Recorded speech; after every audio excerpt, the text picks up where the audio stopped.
اور جب ہم نے فرشتوں کو حکم دیا کہ آدم کو سجدہ کرو تو سب نے سجدہ کیا مگر ابلیس نے نہ کیا، وہ جنات میں سے تھا تو اپنے پروردگار کے حکم سے باہر ہو گیا۔ کیا تم اس کو اور اس کی اولاد کو میرے سوا دوست بناتے ہو، حالانکہ وہ تمہارے دشمن ہیں،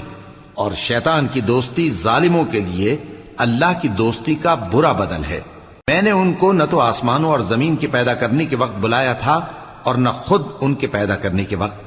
اور میں ایسا نہ تھا کہ گمراہ کرنے والوں کو مددگار بناتا۔ اور جس دن اللہ فرمائے گا کہ اب میرے شریکوں کو جن کی نسبت تم معبود ہونے کا گمان رکھتے تھے بلاؤ، تو وہ ان کو بلائیں گے مگر وہ ان کو کچھ جواب نہ دیں گے، اور ہم ان کے درمیان ہلاکت کی ایک جگہ بنا دیں گے، اور گناہگار لوگ دوزخ کو دیکھیں گے تو یقین کر لیں گے کہ وہ اس میں پڑنے والے ہیں، اور اس سے بچنے کا کوئی راستہ نہ پائیں گے۔ اور ہم نے اس قرآن میں لوگوں کے سمجھانے کے لیے